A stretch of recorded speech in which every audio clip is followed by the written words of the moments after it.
Child development পেডাগজির child development complete করে দিয়েছি, এখান থেকে 15 নম্বর আসে। এরপরে হচ্ছে ইনক্লুসিভ এডুকেশন,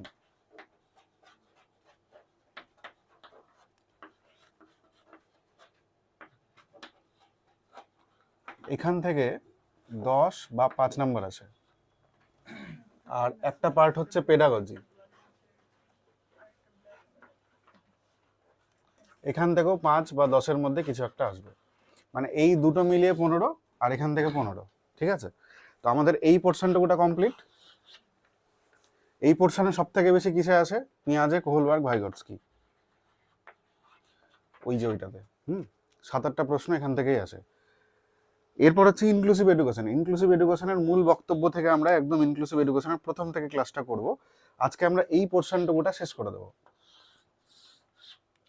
তারপরে আমরা 2 সপ্তাহে পেডাগজি কমপ্লিট করবো, মানে 2 ক্লাসে চাইল্ড ডেভেলপমেন্টের যে পেডাগজি পার্ট সেটা কমপ্লিট করে দেবো। এই পেডাগজি পড়লে তোমরা সাবজেক্টের পেডাগজি সম্বন্ধেও অনেক আইডিয়া হয়ে যাবে। অ্যানেকডোটাল, তারপরে যে রুব্রিক্স এগুলো ছিল না, এগুলো পেডাগজির পার্ট, ওই জন্য পারছো না তোমরা। কিছু কিছু জিনিস এক্সট্রা তোমাদেরকে দিচ্ছি যেন না পারো। আর ইনক্লুসিভ এডুকেশনের মূল বক্তব্য কি কি একটু বলো। ডাইভার্স ক্লাসরুমে প্রত্যেককে যাতে শিক্ষা দেওয়া যায়, মানে স্পেশাল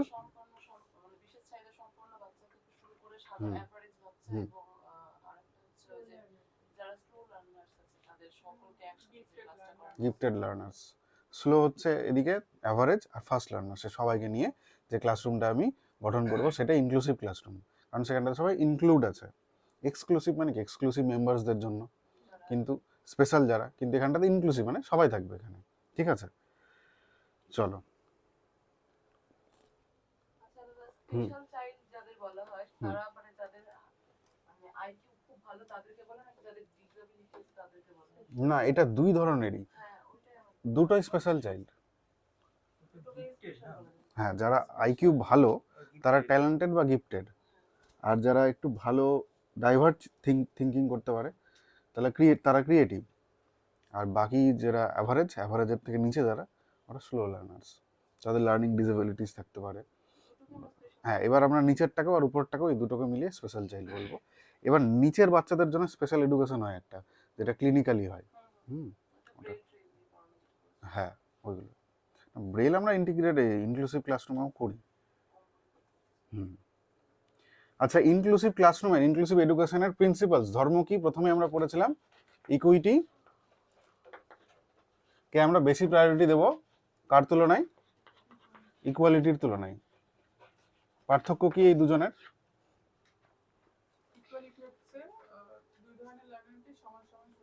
সমান সমান সুবিধা দেওয়া, সমান লেভেলে আসতে পারে, একদম। মানে ওদের মাঝখানে যে গ্যাপটা হয়ে আছে এই মুহূর্তে স্লো লার্নার্স আর ফার্স্ট লার্নার্সের, ওই গ্যাপটা পূরণ করে। এটাই হচ্ছে ইকুইটির কাজ।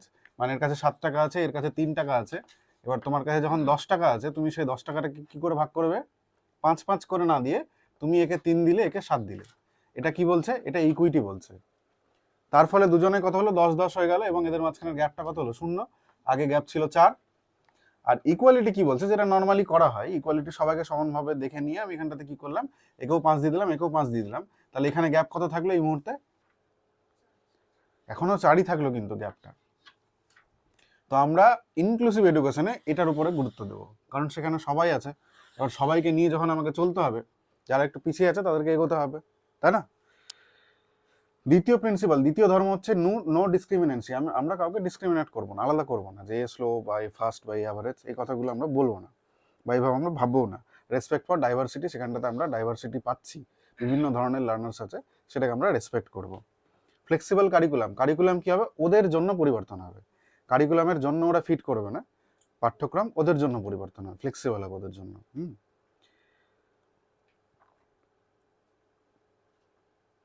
এরপর আমরা দেখবো একদম এই যে ডাইভার্স ক্লাসরুম বলছে, তাহলে কি কি ধরনের বাচ্চা এখানে থাকতে পারে? একটা থাকতে পারে স্লো, একটা থাকতে পারে অ্যাভারেজ, আর একটা থাকতে পারে কারা? ফার্স্ট বা ট্যালেন্টেড যারা। স্লো এর মধ্যে কারা আছে? স্লো এর মধ্যে আছে যে বাচ্চাগুলোর ধরো ডিসলেক্সিয়া আছে। ডিসলেক্সিয়া কি? পড়তে সমস্যা। একটা নতুন আমরা দেখেছিলাম ডিসপ্র্যাক্সিয়া, এটা কি?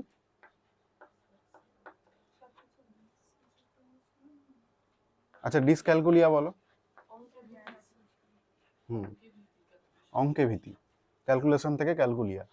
লেক্সিয়া এসেছে টেক্সট থেকে, টেক্সট আমরা পড়ি, সেখান থেকে আমাদের পড়ার সমস্যা। আর ছিল ডিসগ্রাফিয়া।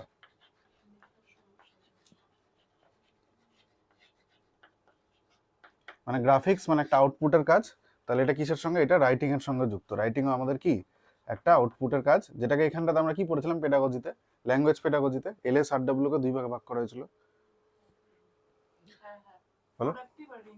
প্রোডাক্টিভ আর না রিসেপটিভ। যেগুলো রিসিভ করি, যেমন আমরা কি কি রিসিভ করি? রিডিং রিসিভ করি, আর কি রিসিভ করি? স্পিকিং কি করে রিসিভ করি? লিসেনিং। তাহলে লিসেনিং আর কি আমরা রিডিং, এই দুটো কি করছি? রিসেপটিভ। আর প্রোডাক্টিভ কি? হ্যাঁ রাইটিং,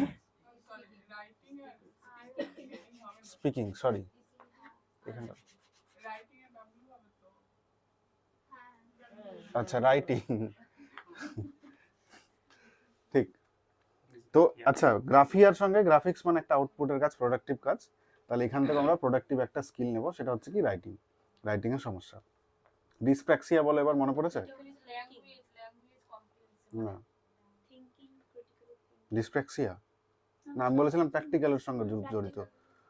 কিভাবে বলেছিলাম? মানে মনে রাখার জন্য বলেছিলাম। হুম, ব্রেনের সঙ্গে হাত চলছে না একদম। আমরা মোটরস পড়েছিলাম, কি কি মোটর পড়েছিলাম? ফাইন মোটর, গ্রস মোটর, আরেকটা মোটরও পড়েছিলাম সেন্সরি মোটর। তো যে বাচ্চাগুলোর ফাইন মোটর গ্রস মোটরের মধ্যে কমিউনিকেশন হয় না, মানে হয়তো চাইছে যে ওর জুতোর ফিতাটা বাঁধতে, কিন্তু জুতোর ফিতাটা বাঁধতে পারছে না, তাদের ডিসপ্র্যাক্সিয়া রয়েছে। বা ধরো যে কাঁচি দিয়ে ভালো করে গোল করে কাটতে পারছে না, বা কাঁচি ইউজই করতে ভয় পাচ্ছে, তাদের ডিসপ্র্যাক্সিয়া রয়েছে। ঠিক আছে? আর কিছু হতে পারে, ফিজিক্যাল প্রবলেম হতে পারে, সেগুলো এর মধ্যেই আসবে, স্লো এর মধ্যেই। অ্যাভারেজ আমরা আর ফার্স্ট নিয়ে আজকে ডিটেলে আলোচনা করব। ঠিক আছে? এগুলো তো তোমাদের পড়ানো হয়েছে। আরেকটা ছিল ADHD।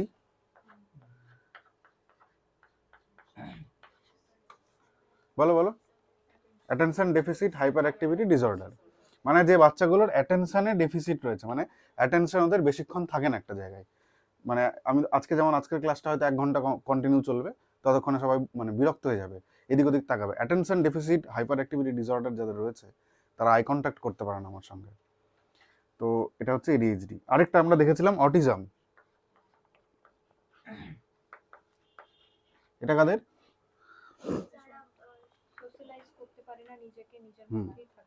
নিজের মধ্যেই থাকে, নিজের মধ্যেই থাকে। মানে ওরা, তুমি বলছো ও শোনার চেষ্টা করলে, মানে শোনার চেষ্টা করছে না, বা নিজের মধ্যে একটা ক্রিয়েটিভ, ওরা হয়তো খুব ক্রিয়েটিভ ওয়ার্ল্ডের মধ্যে আছে, কিন্তু নিজের মধ্যে রয়ে গেছে। তারা হচ্ছে অটিজম। অটিজমের মূল বক্তব্য হচ্ছে, মনে রাখবে, এটা নিউরালের সঙ্গে যুক্ত। আর দ্বিতীয়ত হচ্ছে কি, এরা সোশ্যালি একদম ইন্টারাক্ট করতে পারে না, নিজের মধ্যে থাকে। ঠিক আছে?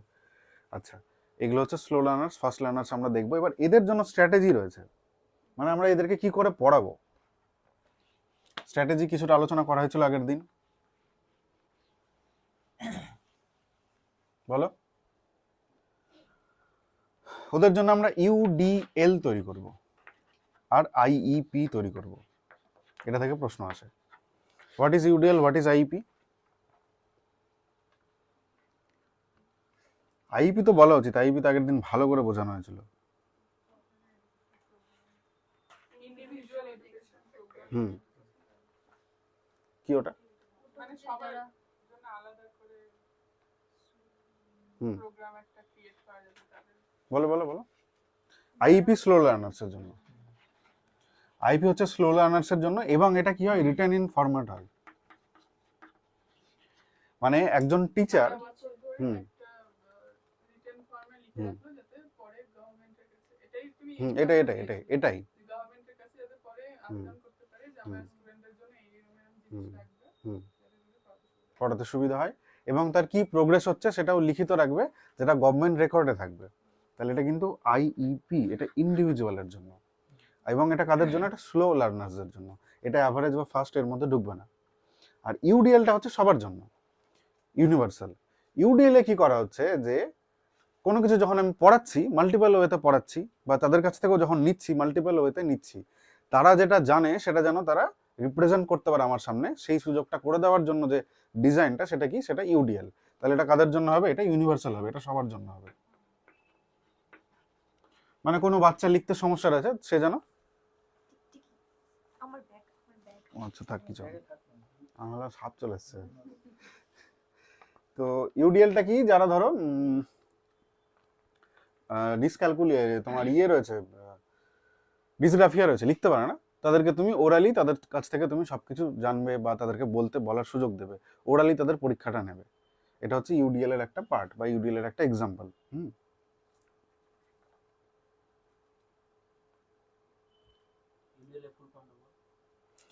Universal design for learning. Next আমরা দেখেছিলাম হচ্ছে পিয়ার টিউটরিং। এটা বলার কিছু আছে? বলো, তোমরা বলো।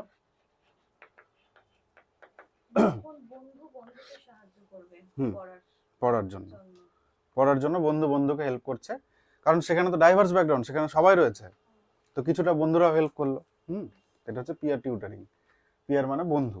তারপরে কি ছিল? তারপরে ছিল হচ্ছে কোলাবোরেটিভ টিচিং। একসাথে সব, ওটা collaborative learning, collaborative teaching.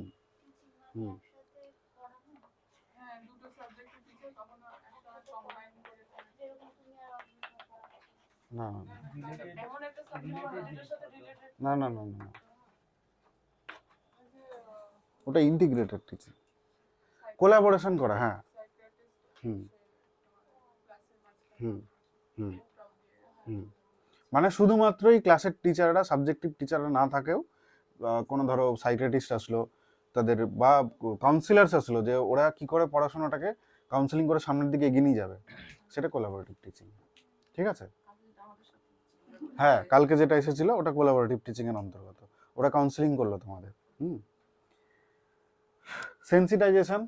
Sensitisation অর্থ বাচ্চারা সেন্সিটিভ হয়, তাদেরকে আমরা বুলি তো করবোই না, অন্য কেউ যেন না করে, মানে বন্ধুরাও যেন না করে, সেটা আমরা লক্ষ্য রাখবো। এটা হচ্ছে সেন্সিটাইজেশন। এগুলো হচ্ছে কি, এগুলো আমাদের কি টেকনিক, আমরা স্লো লার্নার্সদের বা ফাস্ট লার্নার্সদের বা ইনক্লুসিভ এডুকেশনে সবাইকে আমরা কি করে হ্যান্ডেল করে এগিয়ে নিয়ে যাবো এই সবগুলোর মাধ্যমে। ঠিক আছে? নেক্সট আমরা দেখবো হচ্ছে কয়েকটা ইম্পর্টেন্ট পলিসির কথা বলা হয়েছিল। RPWD act 2016।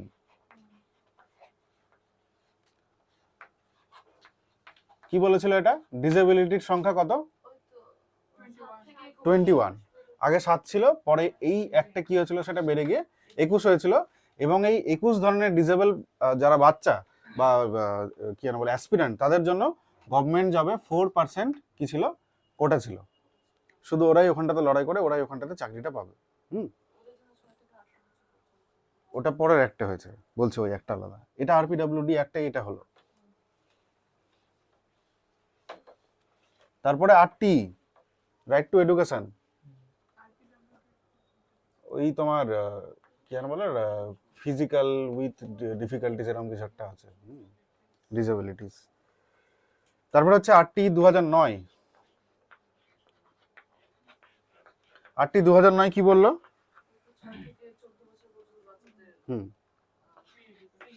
6 থেকে 14 পর্যন্ত ফ্রি এডুকেশন। এটা কাদের? নর্মাল, সবার জন্য। হ্যাঁ, 6 থেকে 18 বছর হচ্ছে যে বাচ্চাগুলো ডিসেবল বা ডিসেবিলিটি রয়েছে তাদের জন্য। এটাই কিন্তু ইম্পর্টেন্ট। আমরা পরীক্ষায় প্রথমে 6 থেকে 14ই করে দিই, মানে এটা আপার প্রাইমারি পর্যন্ত, আর এটা হচ্ছে একদম তোমার মাধ্যমিক পর্যন্ত। ঠিক আছে? 6 to 18। হ্যাঁ, এইচএস পর্যন্ত। এটা স্টেটের দায়িত্ব, স্টেট প্রোভাইড করবে এটা। এরপরে হচ্ছে ন্যাশনাল এডুকেশনাল পলিসি NEP 2020। এরা কি বলেছিল? এরাই বেসিক্যালি ইনক্লুসিভ এডুকেশনের উপরে গুরুত্ব দিয়েছিল। সেখান থেকে ইনক্লুসিভ এডুকেশনের চ্যাপ্টার বা আমাদেরকে এভাবে পড়ানো হচ্ছে। National educational policy 2020। এরা কি বললো? ইনক্লুসিভ এডুকেশনের কথা হলো, মানে স্পেশাল স্কুল না করে আমরা এক জায়গায় সবাইকে পড়াই। হলো? এটা গেল ইনক্লুসিভ এডুকেশনের ইন্ট্রোডাকশন। এরপর আমরা দেখব হচ্ছে স্লো লার্নার্স, ওই পার্টটা, মানে যারা একটু ধীরে ধীরে শিখছে।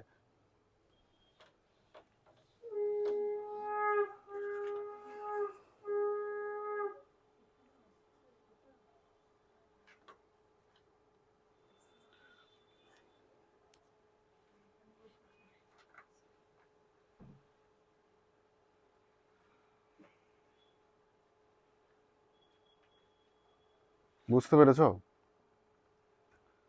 তাহলে বাচ্চাদের আমরা এখানে কি করব না, সেগ্রিগেট করব না, আলাদা আলাদা করব না, এবং বাচ্চাদের কি করব না, বুলি টুলি কিছু তো করাই যাবে না। বাচ্চাদের সবসময় পজিটিভ ওয়েতে রেইনফোর্সমেন্ট করে মোটিভেট করে রাখতে হবে সবসময়। তাহলে লার্নিং ডিসেবিলিটি এবার আমরা পড়বো হচ্ছে যে বাচ্চাগুলো একটু স্লো, তাদেরকে নিয়ে আমরা আলোচনা করছি। এখানে লার্নিং ডিসেবিলিটির মধ্যে কি কি আমরা দেখে নিয়েছি বলো? Dyslexia, dysgraphia, dyscalculia, dyspraxia. Dyspraxia কি? ডিসপ্র্যাক্সিয়া কি সুস্মিতা? বুঝতে পারোনি তো, বললে না? হুম হুম হুম করতে পারছে না। তারে জামিন পাড়ার বাচ্চার সব ছিল, ওইভাবে মনে রাখবে। ও অঙ্ক করতে পারতো না, ও 6কে 9 দেখতো, তার মানে ও কি ছিল? ডিসলেক্সিয়া ছিল, মানে বিকে ডি দেখছে, উল্টো দেখছে। তারপরে ডিসগ্রাফিয়াও মানে করতেও পারতো না, এবং ও ডিসপ্র্যাক্সিয়াও ছিল, জুতোর লেস বাঁধতে পারতো না, ড্রয়িং করতে পারতো। কারণ আমরা একটু পরে দেখবো ক্রিয়েটিভ লার্নার ছিল। হতে পারে যে কারো একটা দিকে সমস্যা রয়েছে, অন্য দিক খুব ভালো, এরকম হবে। অটিজম দেখলাম আর এডিএইচডি দেখলাম। অটিজম কে বলবে?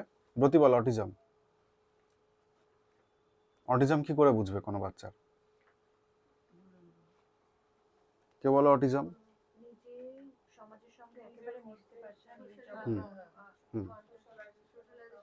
সোশ্যালাইজেশন করতে পারবে না। আর এডিএইচডি তো, এডিএইচডি মনে করলেই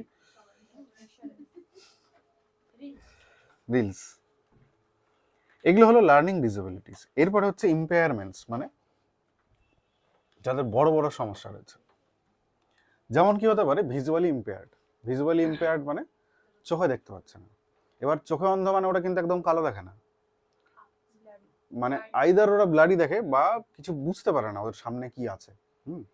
তো ভিজুয়ালি ইম্পেয়ার্ড এদেরকে তুমি কি করে ক্লাসরুমে পড়াবে? কারণ ইনক্লুসিভ ক্লাসরুম এরাও আছে তোমার মধ্যে, তোমার ক্লাসরুমে। কি কি ট্যাকটিক্স হতে পারে? তাদের সামনের দিকে নিয়ে আসবো, প্রপার লাইটিং এ রাখবো তাদেরকে। এক্সপ্লেন করে বলা। তাহলে ভিজুয়ালি ইম্পেয়ারদের আমরা কি করছি? ভার্বালি পড়াবো, মুখে মুখে বলে বলে পড়াবো। Next, Braille. ব্রেইলটা কি?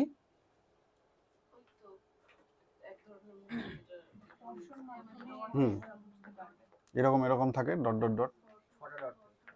ছোট ডট থাকে, রেল লাইনে থাকে। এই রেল লাইন বলছি, রেলের কামরাতে থাকে, রেলের সিটে থাকে। হ্যাঁ, কে কে করেছিল এটা? Louis Braille. ওর নামানুসারে এটা ব্রেইল মেথড। আর কি করব? ওদের বিভিন্ন অবজেক্ট দিতে হবে যেগুলো ওরা হাতে ধরে বুঝতে পারবে। তাহলে অবজেক্ট। এবার হচ্ছে হিয়ারিং ইম্পেয়ার্ড, মানে কানে কম শুনতে পাচ্ছে বা শুনতেই পাচ্ছে না, তাদের অঙ্গ ভঙ্গিমা। আচ্ছা, ফ্রন্টে বসবে কেন? শুনতে তো পাচ্ছে না,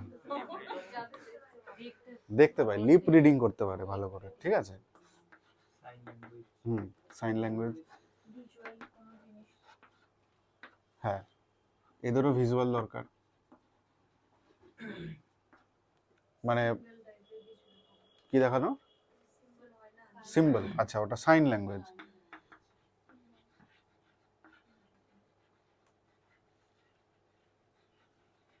এগুলো করতে হবে আমাদের, ভিজুয়ালি দেখবো। এখানটাতে অডিওর কিছু থাকবে না, অডিও ভিজুয়াল যেরকম মেথড হয় সেটা নয়, এটা শুধু ভিজুয়াল মেথড।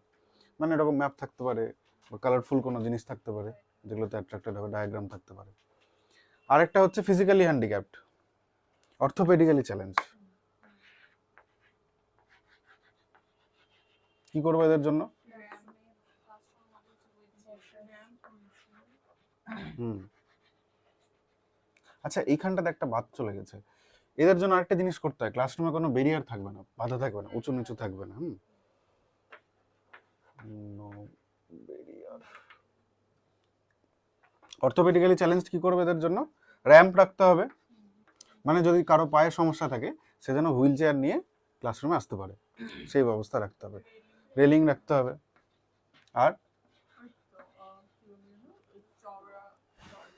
দরজা, বড় দরজা রাখতে হবে, wide wide doors, special chairs. আর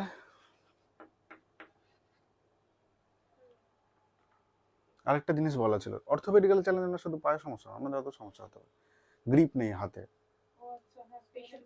স্পেশাল পেন্সিল, স্পেশাল পেন বা স্পেশাল পেন্সিল, এই জিনিসপত্রগুলো। ঠিক আছে, এগুলো কি? এগুলো ইম্পেয়ারমেন্ট। ঠিক আছে, আর আগেরগুলো ছিল লার্নিং ডিসেবিলিটি, লার্ন করতে ওদের সমস্যা হচ্ছিল।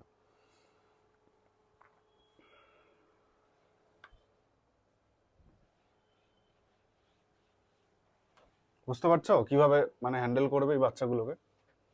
আর এদেরকে যারা পড়ায় তাদের একটা আলাদা কোর্স হয়, ওই কোর্সটার নাম কি? স্পেশাল স্পেশাল ডিএলএড বা স্পেশাল বিএড। ওটা রিক্রুটমেন্টই আলাদা হয়, মানে নর্মাল যারা বিএড ডিএলএড করেছে তারা ওই রিক্রুটমেন্টে অংশগ্রহণ করতে পারে না, কারণ ওদেরকে ওইভাবে পড়ানো হয়। কিন্তু ওরা আবার অনেক সময় নর্মাল বিএড ডিএলএড এর যে টিচার রিক্রুটমেন্ট হয় সেখানে অংশগ্রহণ করতে পারে। অনেক সময় করতে পারে, তাহলে নর্মালি করতে পারে, কিন্তু বাকিরা করতে পারে না, মানে আমরা যেতে পারবো না ওর মধ্যে। এই হচ্ছে বিষয় স্লো লার্নার্সের। আইপি কি?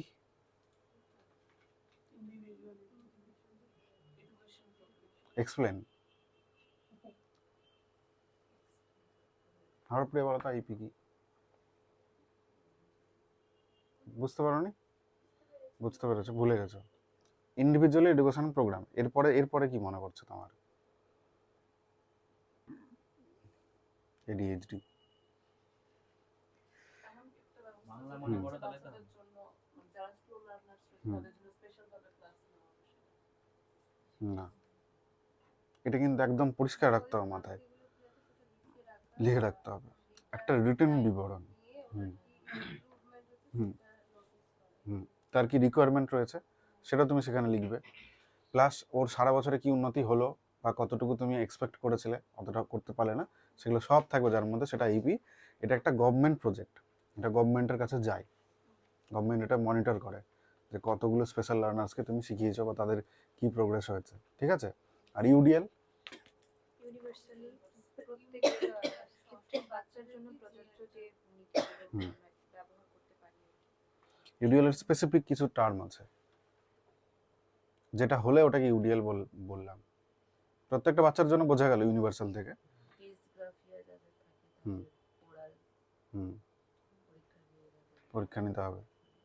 এটার অর্থ বলছে যে মোর ওয়েস, যে ওয়েতে ওরা ইন্টারাক্ট করতে পারবে, এক্সপ্রেস করতে পারবে, বুঝতে পারবে, তুমি পড়াবেও বিভিন্ন ওয়েতে, সেটাই হচ্ছে কি ইউডিএল।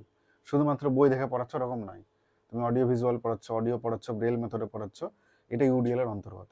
বুঝলে? আইইপিটা আরেকজন আইইপিটা হচ্ছে একটা রিটেন ফরম্যাটের একটা জিনিস, মানে যেমন ধরো আমাদের এখানে আমরা সবার নাম লিখে রেখেছি, বিএড ডিএড কার কি আছে ওগুলো লিখে রেখেছি, এরকমই একটা জিনিস, ওটা খাতায় লিখতে হয় স্যারদেরকে, এবং সেটা মানে হেডমাস্টার দেখলে হেডমাস্টার থেকে ডিআই অফিসে গেল, সব জায়গাতে দেখা হয়। সেটা স্পেশাল লার্নার্সদের জন্য, মানে যারা ভিজুয়াল ইম্পেয়ার্ড বা হিয়ারিং ইম্পেয়ার্ড, তাদের কি কি উন্নতি হচ্ছে, তার কি দরকার এই মুহূর্তে পড়ার জন্য, বা এক বছরের মধ্যে ওর কতটা উন্নতি হবে, এই জিনিসপত্র যেখানটাতে লেখা থাকে সেটা হচ্ছে আইপি।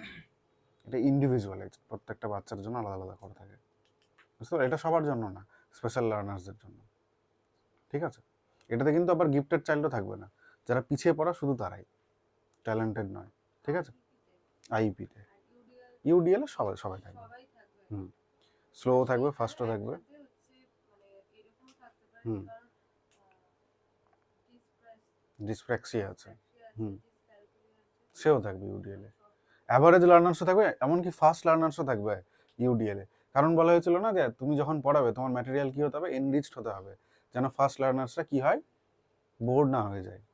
ওটা ইউডিএল এর অন্তর্গত, ঠিক আছে।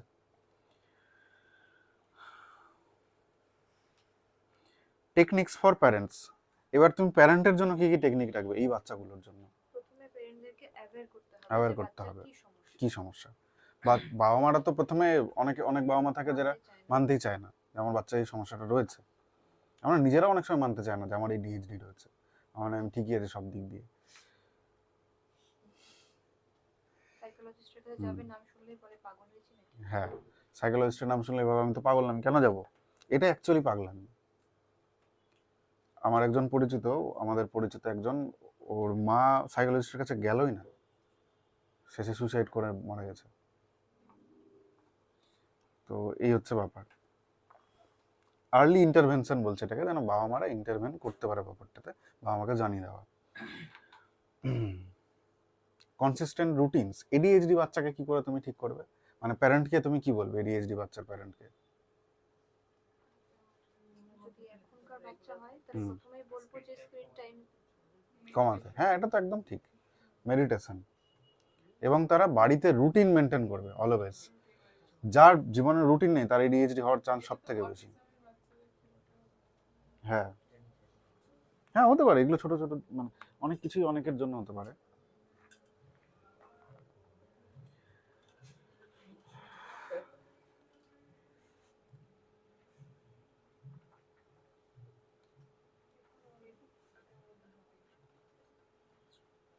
পজিটিভ রিইনফোর্সমেন্ট, শুধু মানেটা বলে দাও আমাকে, রিইনফোর্সমেন্ট মানে? না, হ্যাঁ। রিইনফোর্সমেন্ট মানে কোনো কিছু যদি ভেঙে পড়ে সেটাকে পিলার দিয়ে তাকে সাহায্য করা, সেটাই হলো রিইনফোর্সমেন্ট, সাপোর্ট দেওয়া, সাপোর্ট। পজিটিভলি সাপোর্ট দেওয়া। এটা ভেঙে যাচ্ছে, এখানটাতে আমি একটা পিলার দিয়ে দিলাম, রিইনফোর্সমেন্ট করলাম। এই জিনিসটা করতে হবে বাবা মাকে, মানে এগুলো তো প্যারেন্টের দেখছি, টিচারও করবে, বন্ধুও করবে, কিন্তু বাবা মাকেও করতে হবে জিনিসটা, বাবা মা যেন গালটাল না দেয়, জোর জোর করে না করে। সেন্সারি রেগুলেশনের জন্য একটা জিনিস বলা হয়েছিল, তাদের জন্য আমি একটা কোয়াইট কর্নার রাখবো। ওর বাড়িতে যেন ওর বাবা মা ওর জন্য একটা স্পেস রাখে, যে জায়গাটাতে ও নিজেকে এক্সপ্রেস করতে পারবে বা নিজেকে বুঝতে পারবে। এই জিনিসপত্রগুলো, এগুলো জাস্ট মানে মনে রাখার জন্য। এখান থেকে ওরকম ডিরেক্ট প্রশ্ন আসবে না, কিন্তু এমন সিচুয়েশনের প্রশ্ন আসবে যেখানে তোমার এই জিনিসগুলো কাজে লাগবে, এই জ্ঞানগুলো কাজে লাগবে। হ্যাঁ, পেডাগজির মধ্যে আসতে পারে। ইনক্লুসিভ এডুকেশনের মধ্যে, পেডাগজির মধ্যেও আসতে পারে অন্যদিকে। এই গেল হচ্ছে learning disabilities, learners with difficulties যেগুলো ছিল সেগুলো, মানে স্লোলা। অ্যাভারেজ নিয়ে তো আমরা জানি, আমরা এবার ফাস্টদের দেখবো, ফাস্ট বা ক্রিয়েটিভ যারা, মানে ওই দিকটাতে আছে যারা। তো বলছে এটা তোমাদের ম্যাটেরিয়ালে আছে। আর কি দিয়েছি সিডিপির ম্যাটেরিয়াল?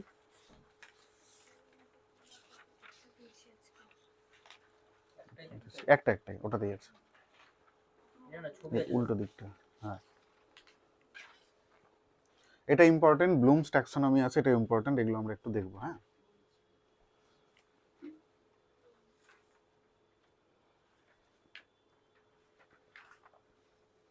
ফার্স্ট লার্নার্সকে এখানে দুই ভাগে ভাগ করেছে। প্রথমত বলেছে ট্যালেন্টেড অর গিফটেড। ট্যালেন্টেড কারা? যাদের আইকিউ ভালো, যারা বেসিক্যালি ট্যালেন্ট রয়েছে, যারা সব জায়গাটাতে ভালো পারফর্ম করতে পারে, তারা ট্যালেন্টেড। আর এখানটাতে আরেকটা বলেছে ক্রিয়েটিভ লার্নার্স। ক্রিয়েটিভ কারা? সৃজনশীল কাজকর্ম ভালো করতে পারে। তো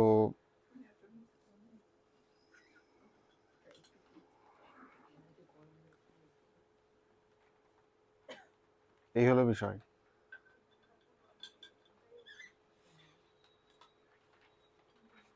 এখানে দেখো সি নাম্বার পয়েন্টে লেখা আছে, in this context refers to children who have specific strength, মানে কোনো একটা জিনিসও ভালো করতে পারে, but may also face challenges, কিন্তু বিভিন্ন চ্যালেঞ্জ ওর মধ্যে থাকতে পারে, যেমন they might have disability like dyslexia. তো ওই যে ওই তারে জামিন পারের বাচ্চাটা, ওর একটা স্পেসিফিক ট্যালেন্ট ছিল, আঁকতে পারতো ভালো, কিন্তু ওর ডিসলেক্সিয়া, ডিসগ্রাফিয়া, ডিসক্যালকুলিয়া সব ছিল। এরকমও হতে পারে। এবার তুমি এখানটাতে একটা জিনিস ছবি দেওয়া আছে, কনভার্জেন্ট থিঙ্কিং আর ডাইভার্জেন্ট থিঙ্কিং। এটা তোমরা ছবি দেখেই বুঝতে পারবে। বলো তো একটু ছবিটার মানেটা কি?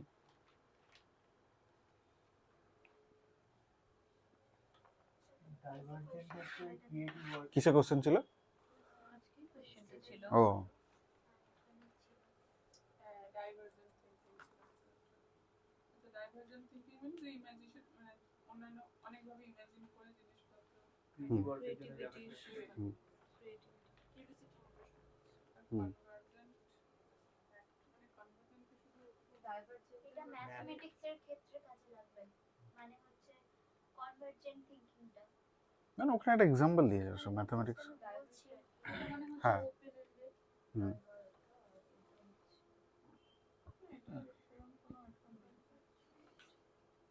আচ্ছা, মানে এখানে যেহেতু বলেছে কনভার্জেন্ট ইউজিং মানে লজিক। তার মধ্যে জিনিসটা না থাকলেও তার সে অন্য কাজে ভালো হতেই পারে, এই ব্যাপারটা কি কনভার্জেন্ট না, মানে এমসিকিউ টাইপের কোশ্চেন গুলো।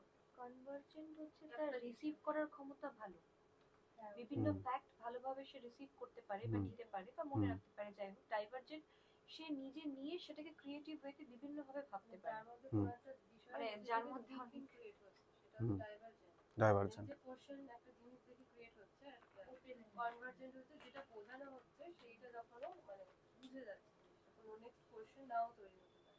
কনভার্জেন্স ডাইভার্জেন্সের পার্থক্য ওয়ার্ডটা কি? আইকিউটা মাপা হয় কনভার্জেন্ট থিংকিং এর উপরে, হুম। আর ডাইভার্জেন্ট থিংকিংটা গার্নারের মতো। হুম। কনভার্জেন্ট মানে যখন ওই আতস কাচ দিয়ে আমরা যেটা করি, পুড়িয়ে দিই না একটা জায়গাকে, মানে অনেকগুলো আলোকে আমি একটা জায়গায় ফেলছি, এই যে এরকম করে আলোর রে আসছে, যখন অনেক দূর থেকে আসে তখন আলোর রে গুলো প্যারালাল হয়ে যায়, আতস কাছে পড়লো, তারপরে একটা বিন্দুতে গিয়ে কি হয়, মিলিত হয়। তো সেখানটাতে কি হবে, হাই ইন্টেন্সিটি হবে, যেহেতু মিলিত হচ্ছে এই জায়গাটাতে পুড়ে যাচ্ছে। তো কনভার্জেন্ট মানে যাদের চিন্তা ভাবনাগুলো সবসময় একটা সেন্টারে গিয়ে মিলিত হয়, এরা খুব বেশি প্র্যাকটিক্যাল হয়, প্র্যাকটিক্যালের সঙ্গে এদের লাইফের খুব মিল থাকে। কনভার্জেন্ট থিঙ্কিং করতে পারে যারা, প্রবলেম সলভ এভাবেই করে এরা। মানে ওদের ভাবনাটা শুরু হয় বিভিন্ন দিক থেকে, কিন্তু আলটিমেট গিয়ে ওরা ওর লক্ষ্যে স্থির হয়ে যায়, যে ওরা কনফিউজ না জীবনে, বা কোনো সিচুয়েশনে ওরা কনফিউজড হয় না। তারা কনভার্জেন্ট থিঙ্কিং করতে পারে এবং খুব ফ্যাক্ট নিয়ে চলে এরা। ডাইভার্জেন্ট থিঙ্কিং হচ্ছে ঠিক উল্টো, মানে এদিক থেকে আলো আসছে, এবার এদিক থেকে আলোগুলো আসছে, প্রিজম, হ্যাঁ বিভিন্নভাবে ভাবছে। দেখো সিম্পল সিম্পল জিনিস, যেমন ধরো সূচ, সূচের ডিজাইন বহু বছর ধরে সূচের মতনই থেকেছে, এখনো পর্যন্ত পরিবর্তন হয়নি। তো সূচের ডিজাইন কেন এরকম, কারণ কোনো একজন ব্যক্তি যিনি ডাইভার্জেন্ট থিঙ্কিং করে ওই সূচের ডিজাইনটা বের করেছিলেন, যেটার পরিবর্তন করার দরকারই পড়েনি। সবাই ভাবতে পারে না কিন্তু এভাবে divergent thinking. Divergent thinking is a quite tough task, মানে খুবই কঠিন। আমাকে কোনো একটা সিচুয়েশনে ফেলে দেওয়া হলো, আমি লজিক্যালি ভাববো, কিন্তু এই ক্লাসরুমে কেউ আছে, এই ক্লাসরুমে কেউ ডাইভার্জেন্ট থিঙ্কিং করে খুব সহজে ওখান থেকে বেরিয়ে যেতে পারবে। আর আমার লজিক তৈরি করার জন্য আমাকে অনেক খাটতে হবে, হয়তো আমাকে অঙ্ক করতে হচ্ছে লজিক বানানোর জন্য, ও সেটা ডাইভার্জেন্ট করে থিঙ্কিং করে বেরিয়ে গেছে। একটু কনফিউজিং হয় এরা, কনফিউজ হয়, কিন্তু এরা ক্রিয়েটিভ হয়। মানে যে কোনো সিচুয়েশনে এরা অনেক ধরনের চিন্তা ভাবনা করতে পারে, অনেক ওয়েতে ভাবতে পারে ডাইভার্জেন্ট থিঙ্কাররা। ঠিক আছে, হ্যাঁ বাবুদা হচ্ছে আমাদের যে তোমাদের কুইজ করান, আরেকজন আছেন কল্যাণদা, উনি হচ্ছেন ডাইভার্জেন্ট থিঙ্কার, এবং ওনার নলেজও প্রচুর ভাস্ট, সব দিকে নলেজ আছে। আমাদের নলেজ একদিকে কনভার্জেন্ট, আমরা এই সাবজেক্টই ভালো পারি, সব সাবজেক্ট ভালো পারে, ওই জন্য মানে যারা সব কিছু ভালো পারবে তারা অলওয়েজ ডাইভার্জেন্ট হতে থাকবে। আমরা জিনিসটাকে শুধু ম্যাথামেটিক্যালি ভাবছি, রিজনিং করে ভাবছি, ও জিনিসটাকে হিস্ট্রি দিয়েও ভাবতে পারবে, ও জিনিসটাকে জিওগ্রাফি দিয়েও ভাবতে পারবে, ও ম্যাথামেটিক্স দিয়েও ভাবতে পারবে, ও চারদিকে ছড়িয়ে যাবে ডাইভার্জেন্ট থিঙ্কাররা। সিডিবি ক্লাসও করছে এখন, সিডিবিও শিখছে ও, মানে ওর লাগবে না জীবনে কিন্তু ও শিখছে। তো এটা হচ্ছে ডাইভার্জেন্ট থিঙ্কার, এটা থেকেও প্রশ্ন আসে।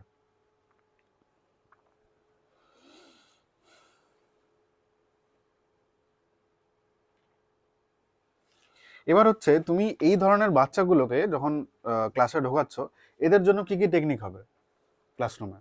প্রথমত হবে এনরিচড প্রোগ্রাম। এনরিচড মানে এই যেখানে একটা ছবি দেওয়া হয়েছে, ছবির ফলে এই প্রোগ্রামটা এনরিচড হয়ে গেছে।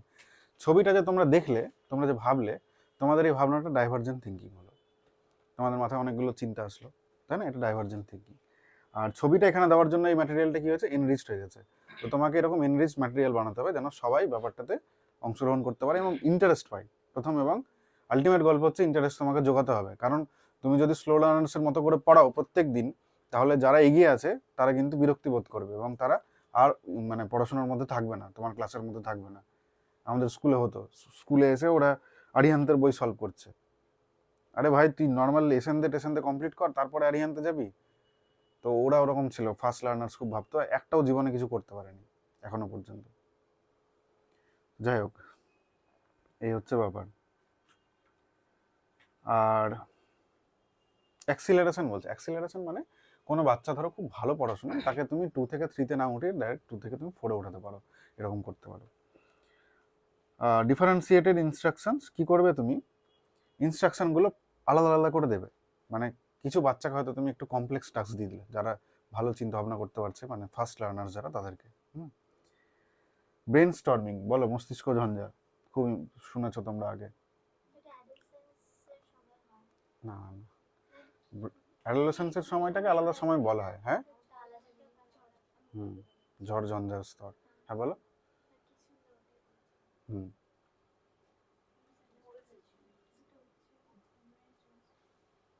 আচ্ছা, আমাকে ওপেন এন্ডেড কোশ্চেন আর ক্লোজ এন্ডেড কোশ্চেন বোঝাও তো একটু তাড়াতাড়ি।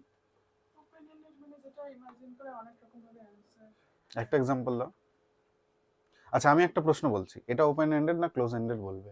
তোমাকে বলা হলো যে তুমি তোমার গ্রামের অভিজ্ঞতা ব্যক্ত করো, open ended. It's a close ended question. যেটা তুমি মেমোরি থেকে বলবে সেটা ক্লোজ এন্ডেড। তুমি গ্রামে ছিলে, গ্রামে তোমার মেমোরি তৈরি হয়েছে, তাই তোমার মেমোরি থেকে তুমি রোড লার্নিং এর মাধ্যমে এটা বলছো, তাহলে এটা ক্লোজ এন্ডেড। এটাই ওপেন এন্ডেড কখন হবে, বলবে ধরে নাও তোমার গ্রামে কোনো পশু পাখি নেই, তাহলে তোমার গ্রামের পরিবেশটা কেমন হবে, বা গ্রামে কোনো গাছপালা নেই, তাহলে গ্রামটা কেমন হবে। যখন তোমাকে সিচুয়েশনে ফেলা হচ্ছে, যে সিচুয়েশনটা তুমি জীবনে কোনোদিন এক্সপিরিয়েন্স করোনি, দ্যাটস ওপেন এন্ডেড কোশ্চেন। এবার আমি যদি ভুল বলি হুম। সেক্ষেত্রে কোনো সমস্যা নেই, কোশ্চেনে কোনো কিছু ভুল বা ভুল ঠিক বা ভুল ঠিক হয় না, ব্যাপারটা হয় না, কেমন? একদম। মানে আমাকে হুম। বলতে হবে। বলতে হবে, তবে হোক। ডাইভার্জেন্ট থিঙ্কিং করে তুমি বলবে, ঠিক আছে। এই ব্যাপারটা কি এটা? না, এই যে এখন তোমাদের মাথায় যে হঠাৎ করে ওপেন এন্ডেড চলে আসলো, এটা ব্রেন স্টর্মিং, মানে তোমার মাথাটাকে ঝাঁকি দেওয়া। তোমাদের হয়তো চিন্তা ভাবনাগুলো অন্যদিকে ছিল, এডিএইচডির জন্য তোমরা অন্য কিছু ভাবছিলে, কিন্তু এখন তোমরা সবাই ওপেন এন্ডেড কোশ্চেন কল্পনা করছো যে আর কি কি হতে পারে। দিস ইজ ব্রেন স্টর্মিং, বুঝতে পারলে? ব্যাপারটাকে আমি এভাবে ভাবলাম যে কেউ হয়তো হয়তো হঠাৎ করে পরীক্ষায় এসেছে গ্রামের অভিজ্ঞতা ব্যক্ত করে এই জিনিসটাই। হুম। এবার কেউ কোনোদিনও গ্রামের এক্সপিরিয়েন্সটা নেই, সে তৎক্ষণাৎ বানিয়ে লিখলো, সেই দিক সেটা থেকে হতে পারে, সেটা ওপেন এন্ডেড হতে পারে। ভেবেছি আমি উত্তরটা। আমার কোশ্চেনটা একটু বলতে ভুলে যে তোমার গ্রামের অভিজ্ঞতা বলতে হতো, মানে ও গ্রামে থেকেছে এরকম অবস্থাতেই। MCQ close ended, always close ended. এবার যদি তোমার কাছে থাকে যে এগুলোর মধ্যে কোনটা ওপেন এন্ডেড, বলে দিয়েছে একটা এমসিকিউ হ্যানম্যান ত্যান, আর সবই এমসিকিউ টাইপেরই আছে, লাস্টে একটা দেওয়া আছে তোমার এই অভিজ্ঞতা ব্যক্ত করো, তখন কোনো কোনো ক্ষেত্রে ওটাকে তুমি ওপেন এন্ডেড ধরতে পারো, যদি তোমার কাছে এরকম সিচুয়েশনের অপশন না থাকে। না যদি দেয়, ধরুন বলে দিল এমসিকিউ বলে দিল, আর বললো যে তোমার এক্সপিরিয়েন্স ব্যক্ত করো এটার, তখন তুমি এক্সপিরিয়েন্সটাকে ক্লোজের দিকে ভাবতে পারো, যদি তোমার কাছে সিচুয়েশনশিপ এই সিচুয়েশনশিপে না ফেলে। যখনই তোমাকে সিচুয়েশনশিপে ফেলে দেবে, তখন সেটা মোর appropriate to open ended question. এটা একদম ক্লোজ, এটা ক্লোজ থেকে ওপেনের দিকে ঢুকছে, আর এটা ফুললি ওপেন এন্ডেড। এটা হলে আচ্ছা, এমসিকিউ ক্লোজ, এখানে তো তোমার আর কিছু করার নেই।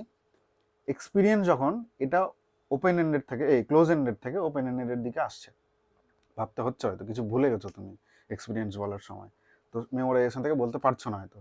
আর যখনই তুমি সিচুয়েশনশিপে ফেলে দিয়েছে, যদি এটা হতো, যদি পৃথিবীতে জল না থাকতো, তাহলে তুমি কি করে সার্ভাইভ করতে, তো সেটা সিচুয়েশনশিপ, এটা অলওয়েজ ওপেন এন্ডেড, বুঝতে পারলে? এবার ধরে নাও কোনো কোশ্চেনে এই এমসিকিউটা দেওয়া নেই, চয়েসটা দেওয়া নেই। তুমি বললে যে হুম। মানে আমার গ্রামের অভিজ্ঞতা যেটা আমি ফেস হ্যাঁ। করে এসেছি সেটা থেকে হুম। আমি বলছি, হুম। মানে আমার মেমোরি আছে, আমি হুম। সেখান থেকে বলছি। তো তাহলে সিচুয়েশনশিপ মানে যেটা তুমি লাস্টে বললে, তো ওটা কি বলবো? ওটা অভিজ্ঞতা নেই, তাহলে ওটা অলওয়েজ ওপেন এন্ডেড হবে, তুমি ভেবে বলবে। সিচুয়েশনশিপ মানে ধরে নাও বলে দিল যে এই ঘরটায় কোনো জানলা নেই, তাহলে কি করে তুমি থাকতে, সিচুয়েশনশিপে ফেললো তোমাকে, তখন তোমার কোনো এক্সপিরিয়েন্স নেই, সিচুয়েশনটার উপর ডিপেন্ড করে আমি কি আনসার দেবো সেটা আমার উপর। তোমার ব্যাপার। এটাই ওপেন এন্ডেড কোশ্চেন, প্রত্যেকের আনসার এটা আলাদা হয় ওপেন এন্ডেডে, বুঝতে পারলে? তো আর যেটা এক্সপিরিয়েন্স থেকে বলা হয় সেটা ক্লোজ এন্ডেডই ধরা হয়। এবার কোনো ক্ষেত্রে ধরো ওই এরকম কোনো অপশন দেয়নি, সিচুয়েশনশিপ দেয়নি, তখন তুমি এটাকে ওপেন এন্ডেড বলতে পারো। বুঝলে? আর সিচুয়েশনশিপ দিলে অলওয়েজ ওপেন এন্ডেড সিচুয়েশনশিপ দিলে। এগুলো অ্যাকচুয়ালি এমসিকিউ প্র্যাকটিস করলে আরও ক্লিয়ার হবে। তোমাদের আজকে এই ক্লাসটা হয়ে যাক, অনলাইনে তো হয়ে গেছে, তারপরে আমরা যখন ওই ফ্রি গ্রুপটাতে কুইজ করাই, ফ্রি গ্রুপে এই টপিকের উপরেই কুইজ হবে, তখন এই ইনক্লুসিভ এডুকেশন, ওপেন এন্ডেড বা ডাইভার্জেন্ট থিঙ্কিং, এই জিনিসপত্রগুলো আরও পরিষ্কার হবে।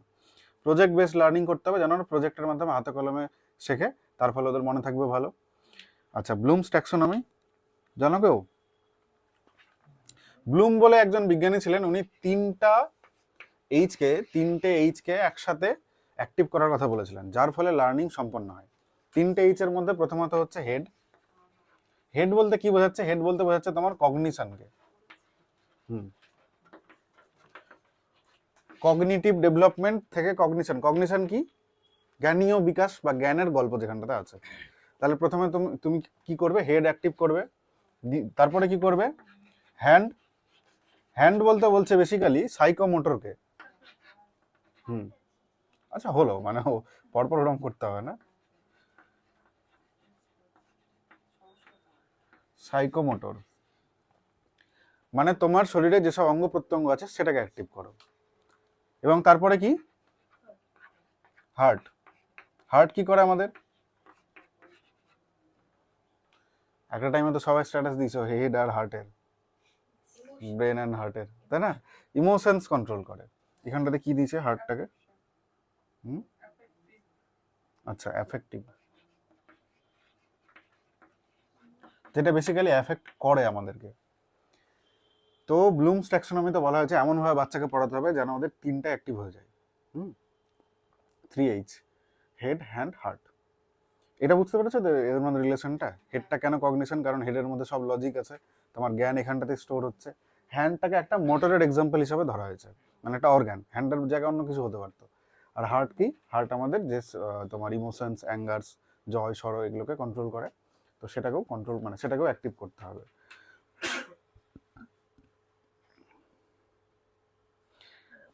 একদম ইসে চলে এসো, চার্টটাতে চলে এসো।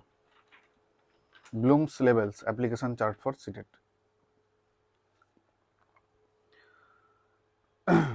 কি করে একটা বাচ্চা একটা পড়ার মধ্যে বা একটা পড়া কমপ্লিট করবে? প্রথম কাজ কি? প্রথম কাজ হচ্ছে তাকে রিমেম্বার করতে বলতে হবে, যেন আগে থেকে ও যেটা জানে সেটা যেন রিকল করতে পারে। যদি আগের জানাটাও রিকল না করে, এবার তুমি নতুন করে শেখাতে থাকো, তাহলে কি হয়? তাহলে এডিএইচডি হয় খুব বেশি, যেটা আজকে হচ্ছে। কারণ আমাদের তো সবসময় সময় থাকে না। আজকে এসএসটির পরে হঠাৎ করে আমরা ইসে ঢুকে গেলাম, সেজন্য একটু সমস্যা হলো। কিন্তু তারপরে আমরা ইনক্লুসিভ এডুকেশন শুরু করেছি, কিন্তু ইনক্লুসিভ এডুকেশন তোমাদেরকে আগে পড়ানো হয়েছে, তাও আজকে পড়ানো হলো। তো এটা কি হলো? এটা রিকল করানো হলো। আমি পড়ালাম কারণ নতুন এসছে আজকে। যদি নতুন না আসতো তাহলে তোমাদেরকে জিজ্ঞেস করতাম, তাহলে ওটা রিকলের মধ্যে থাকতো। ঠিক আছে? এরপরে কি? আন্ডারস্ট্যান্ড। এই যে বুঝলাম আমরা পুরোটা, এই অবস্থায় টিচার কি করবে? Explain the process. আচ্ছা দেখো এক্সাম্পল দিয়ে রেখেছে। রিমেম্বারে কি বলেছে? Define the term photosynthesis. Photosynthesis মানে সালোক সংশ্লেষ। এটা তুমি জাস্ট ডিফাইন করো, মানে একটা বাচ্চা ডিফাইন করলো।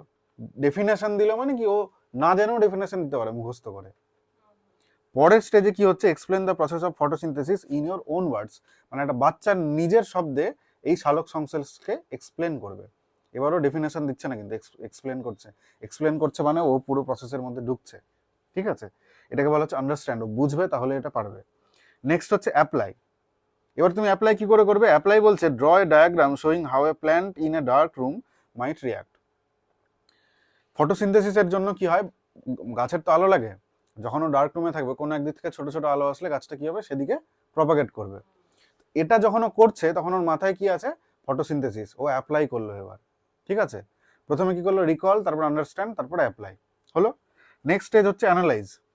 অ্যানালাইজের এক্সাম্পল কি দিচ্ছে? How is photosynthesis different from respiration in plants?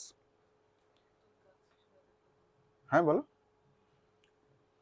এই অবস্থায় কি করছে? অ্যানালাইজ করছে। অ্যানালাইজ মানে মিলিয়ে মিশে দেখবে, অ্যানালাইজ করে, অ্যানালাইজেশন। এই অবস্থায় বাচ্চাটাকে একটা প্রশ্ন করা হলো যে একটা গাছ যে ফটোসিনথেসিস করছে মানে সালোক সংশ্লেষ করছে, এটা শ্বসনের সঙ্গে কি করে আলাদা? শ্বসন হচ্ছে উল্টো জিনিস। সালোক সংশ্লেষে খাবারটা তৈরি করে, শ্বসনে ভাঙে, তাই তো? রেসপিরেশনে। তো এই যে গল্পটা, তো ও যখন মানে দুটোর মধ্যে কম্পেয়ার করছে, মানে অ্যানালাইজ করে কম্পেয়ার করছে। নেক্সট স্টেজ আমরা কি দেখছি? ইভ্যালুয়েট করছে, মানে এবার কনক্লুশনের দিকে পৌঁছাচ্ছে কিন্তু ওরা। এটাতে কি করছে দেখো, কোশ্চেন বলেছে, do you think plants can survive without sunlight? Defend your answer. ও যখন নিজের আনসার ডিফেন্ড করবে, নিজের আনসারের পক্ষে যুক্তি দেবে, তখন কিন্তু অলরেডি ইভ্যালুয়েট করে ফেলেছে, বা ইভ্যালুয়েট করতে করতে ও যুক্তিটা দিচ্ছে, ও নিজের মতো করে ইভ্যালুয়েট করছে। আমরা তোমাদেরকে ইভ্যালুয়েট করে কি করি? তোমাদেরকে ডিফেন্ড করছি, তো তোমরা এটা পারবে বা তোমরা এটা পারবে না এগুলো বলছি। তো ওরকম বাচ্চাটা যখন নিজেকে ডিফেন্ড করছে, তার মানে ও ইভ্যালুয়েট করে নিয়েছে পুরো গল্পটা। ঠিক আছে, লাস্ট হচ্ছে ক্রিয়েট। এই স্টেজে গিয়ে লার্নিংটা কমপ্লিট হয়। ক্রিয়েটে কি করবে? Design an experiment to prove that plants release oxygen. এবার ওকে একটা এক্সপেরিমেন্ট করতে বলা হলো।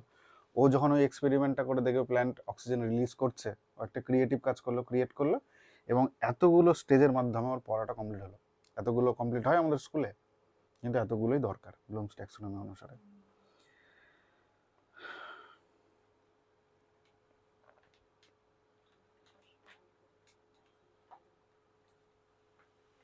ব্যাস, আমাদের ইনক্লুসিভ এডুকেশন কমপ্লিট।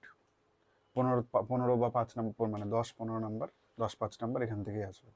ঠিক আছে, এবার প্রচুর এমসিকিউ আছে পেছনে দেখবে, বা আমি দেব পরে এমসিকিউগুলো, সেগুলো একটু কমপ্লিট করতে হবে। ইনক্লুসিভ এডুকেশনের যে পিডিএফটা আছে ওখানে আছে এমসিকিউ। করবে ইনক্লুসিভ এডুকেশনের একটা ইয়ে। ও না, আজকে আর হবে না। এখনই পারবো না, বুঝতে হবে আরেকটু। ঠিক আছে, ঠিক আছে, সিডিবি কমপ্লিট। বন্ধ করে দাও তো। ভালো লাগছে না।